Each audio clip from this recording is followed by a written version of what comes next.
I would like to thank you for taking the opportunity to view this presentation on the 2022-2023 ballot proposition for the Wappingers Central School District. As the 9th largest school district in New York State, there are many factors to consider when developing a budget that provides the services and programs that our students need and deserve and is fiscally responsible to our community. There are 4 propositions on the ballot this year. Proposition 1 is the budget. Proposition 2 is the capital improvement project. Proposition 3 is the bus replacement purchase. And Proposition 4 is the lease on Givens Lane in the village of Fishkill. The remainder of this presentation will include slides explaining the intricacies of the budget in detail, and will also consist of a recording of a budget presentation that was previously done on April the 26th at Van Wyck Junior High School. Thank you for watching. And with me are members of the district office senior team. We have Ms. Kristen Crandall, our Assistant Superintendent for Business and Finance. Please give her a round of applause. We have Dr. Michelle Cardwell, Assistant Superintendent, Curriculum and Instruction. Mr. Darren Lolkema, Assistant Superintendent, Compliance and Information Systems. Mr. Richard Zipp, Assistant Superintendent, Student Services and Accessible Education. And our Director of Human Resources, Ms. Renee Harris. Of course, I have to acknowledge our district clerk and the secretary to the superintendent, Alberta Pedro. They all were a huge part in the development of the budget for the 22-23 school year.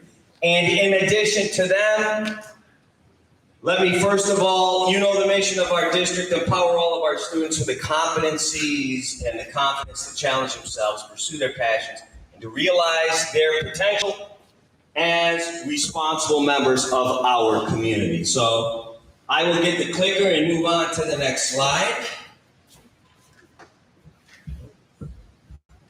So I mentioned the integral members of the district office senior staff. Obviously, this budget would not have been possible without the support of our Board of Education. Recognize them. President John Lumia, Vice President Peggy Kellen, Trustee Carrie Cahill, Trustee Keith Odoms, Trustee Marie Johnson, Trustee Eddie Sloshower, Trustee Michael McFarland, Trustee James Spencer, and Trustee John Morgan. So we have 4 propositions this year. Proposition 1 is the budget. Just under $266 million. Proposition 2, capital improvement project, just over $20 million. Proposition 3, bus replacement purchase, $2.2 million. And then Proposition 4 is a lease for Givens Lane parking lot, which is in the village of Fishkill. We'll talk a little bit about that. So, the budget, what does it look like? Well, first of all, how was it developed? The theme of this year's budget is connecting with our community. We need to be connected with our community, and that means everybody. Faculty, staff, students, parents, families, community members. This is our district, and we need to work collaboratively, and we need to work together to provide the necessary programs and services for our students to be as successful as they possibly can be. So we have our mission and our core values. We have the values and the goals of the Board of Education. We have had discussion amongst the senior staff, and we've developed goals based upon the board goals, based upon the input from our community. The email budget at wcsdny.org has been in operation since, I believe, November. When we first started to talk about the budget, we have received input from our community, and it's been very, very positive. So I want to thank the community for that, and staff. So, what are our driving forces behind the development of this budget? Shouldn't come as a surprise. balance the health and wellness supports for our students and staff, and continue to personalize the educational experience for each and every one of our students by maintaining staffing levels and educational opportunities in what we mentioned are the most challenging of times. Maintain the current educational program, providing those necessary academic supports, academic enrichment opportunities, extracurricular activities, as well as professional development for our staff. The past 2 years has been difficult. We've had to re-gear and retool in the manner in which we teach, in the manner in which students learn. You have all risen to that task. And I need to thank you before moving on, because due to all of your efforts in going above and beyond, the COVID pandemic had no impact whatsoever on the schedule within the Wappingers Central School District. Because our employees were here and ready to work every day, we remained open every day. COVID did not disrupt the educational experience for the students and the families within the Wappingers Central School District. Give yourselves a round of applause. That's a testament to you. Please give yourselves a round of applause. And along with all that, we're talking about a tax levy increase of 0.83%. We'll talk a little bit more about that and why that is historic. So as you see, the tax levy from last year to this year has gone up $1.49 million. Budget to budget increase 3.63%. Again, the levy to levy is 0.83. What are we able to provide for that additional 0.83 tax levy increase? An additional 14.4 positions in areas that we all indicated were a priority. Student health and wellness, which includes social workers, E&L teachers, special education teachers, counselors, nurses. I mentioned we're looking to add 3 in this budget. Office staff, safety and security officers, both in this building here at Van Wyck Junior High School, as well as Wappingers Junior High School. Please know that that has not happened before. We expect it to happen after May 17th, because it's something that's extremely necessary. The safety of our staff and students is our top priority. In addition to that, 4 custodial positions for buildings, as well as overtime for activities and event coverage. We want to make sure that our students have an opportunity to participate in the life of the school. And in order to do that, we need to provide them with opportunities outside of the regular academic instruction. Boys volleyball, girls modified lacrosse teams, adding those. Again, more opportunities. A marching band at Royce Ketchum High School. A marching band at John Jay High School. More opportunities. The addition of a personnel assistant to assist with the increased reporting needs related to human resources through state reporting. And I think, as we've all seen over the past year and a half, it has been difficult and it's been a challenge to staff our buildings during the pandemic. It had started to be a challenge beforehand.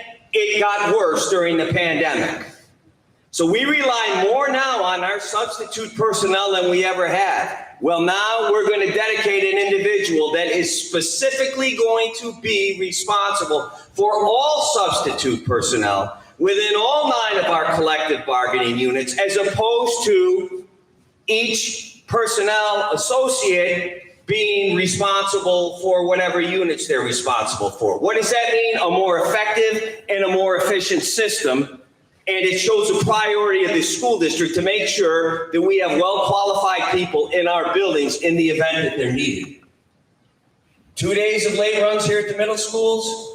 We're proposing to move it to 3. So that's an extra day that you can provide students with extra help, that they can participate in clubs and activities, that they can take advantage of the myriad of offerings that are presented to them in middle schools. Additional interscholastic sports transportation for modified JV and varsity athletics. A migration from school tool to infinite campus, which will provide improved workflow and parental notification to families.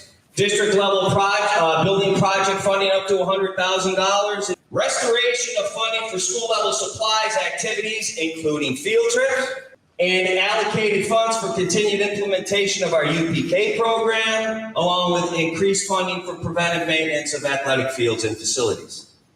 So here's the historical perspective. And it's important to note that if you go from 2017 until 2022, you will notice that the maximum allowed by tax cap and the tax levy, those numbers were the same. The district went right to the maximum allowable levy to be under the tax cap. You'll notice this year that was not the case. The district did not need to go to the maximum level. I just presented to you a budget that maintains all of our programs and services, as well as adds 14.4 positions.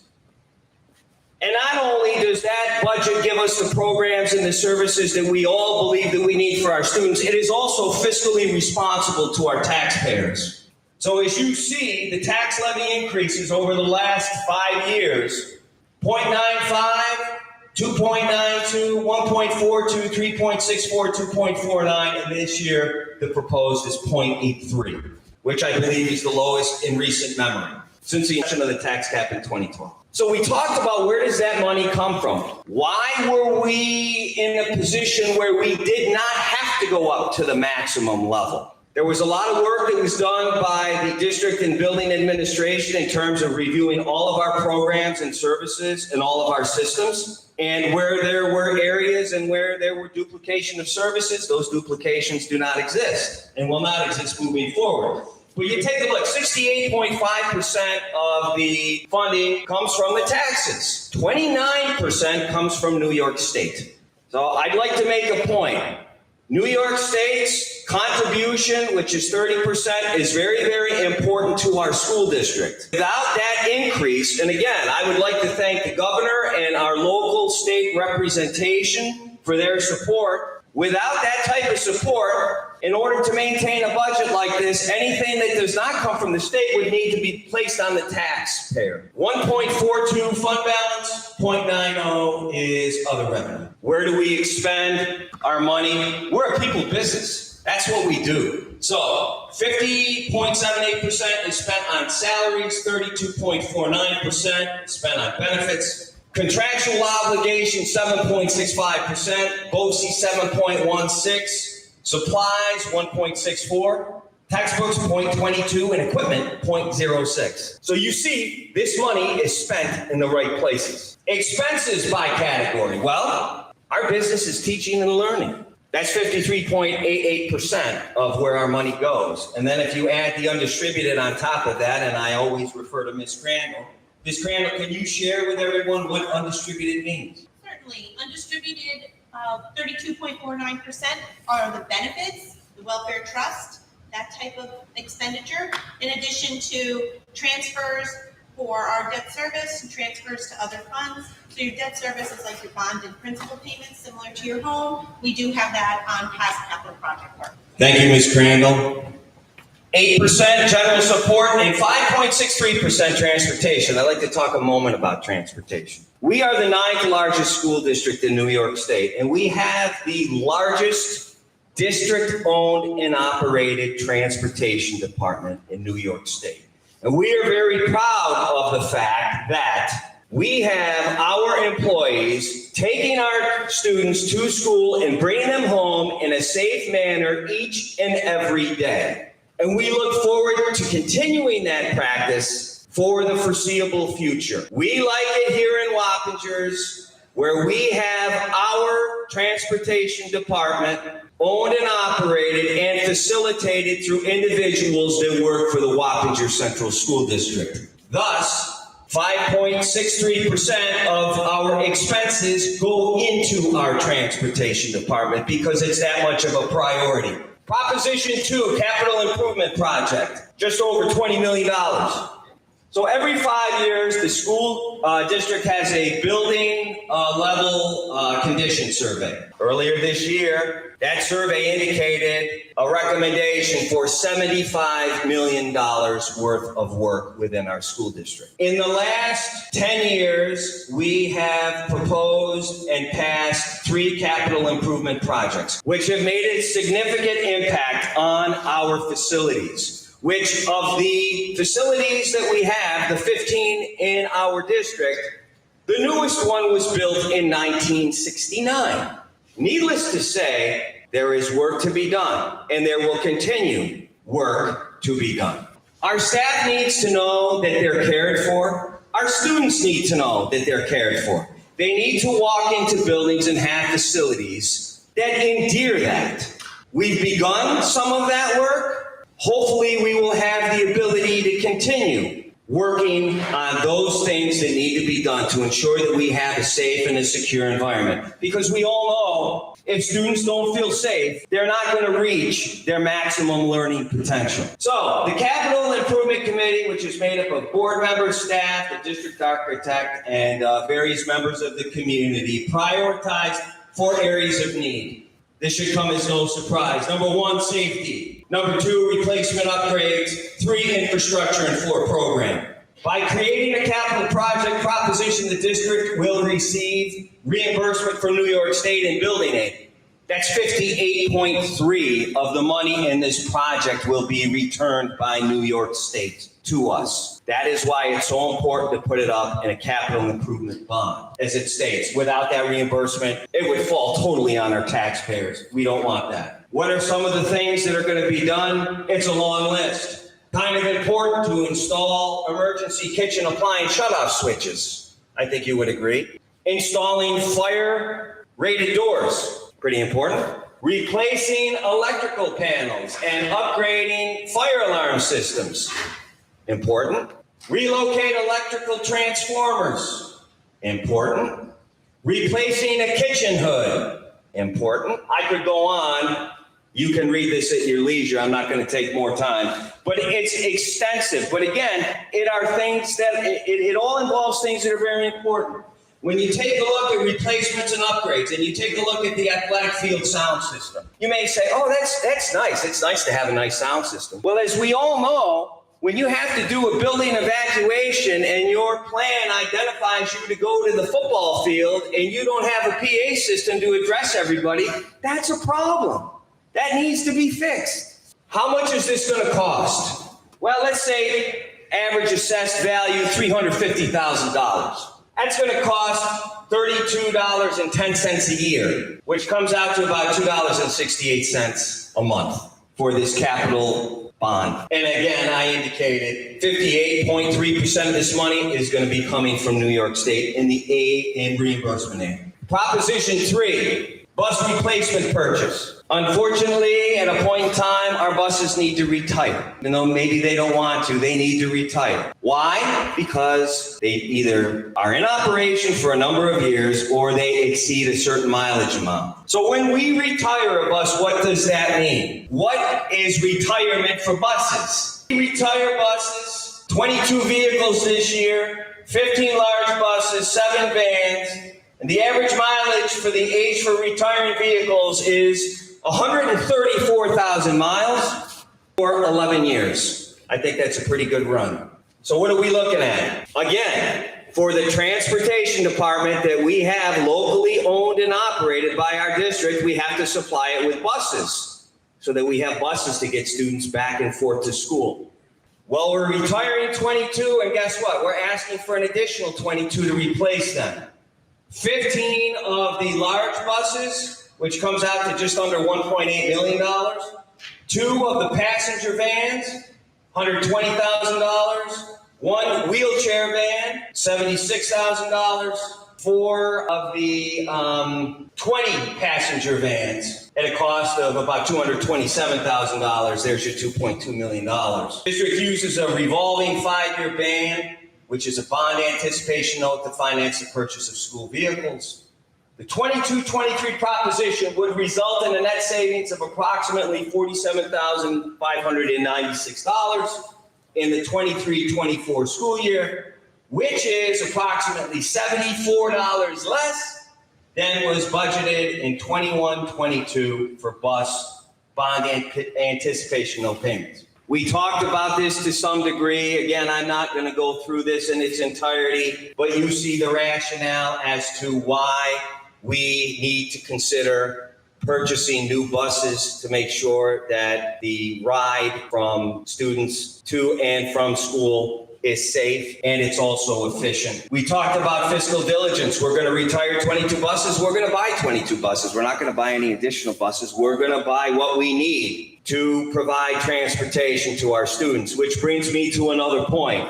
I think many of you have seen that our facilities and our parking patterns and our traffic patterns are not necessarily conducive to the over 10,000 students that we have in this district. The district made a decision that based upon that, transportation would be available to each and every student within our school district. I have noticed, and you've probably noticed, that there have been fewer students riding the bus during the pandemic.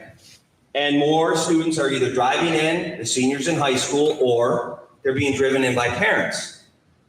So if you happen to see a school bus and it's 50% full or 75% full, that's going to happen. Why? Because when we plan, we have to plan that every student is going to take the bus. It changes on a daily basis. Student may take the bus Monday, Tuesday, Friday. If we don't do that and we take the average, what will happen in the event that we have more students on a given day that decide to get on the bus? We won't be able to bring the students to school because we won't be able to put them on the bus because we won't have enough room because we would be violating the safety code. So I hope people understand that is the reason why the buses may fluctuate in terms of ridership. Proposition 4, given lanes, parking lot. This is in the village of Fishkill. By law, this has to go on the ballot again, so it's there. Wappingers Central School District owns 2 parcels of land in Gibbons Lane in the village of Fishkill. In 2001, the district determined that the property was not useful for school district purposes. There was a very nice overhead photo of the property, and has since leased the property to the village of Fishkill for $1 a year. Property is currently a parking lot behind Fishkill Tire. It provides parking for up to 32 vehicles. It's a congested area, and the village maintains and insures the lot at no cost to the district. There's another picture. This arrangement has been mutually beneficial to the district and the village. So what's on the ballot is a proposal to renew the lease for another 20 years to expire in September of 2041 under the same terms of the prior agreement. Contingency budget.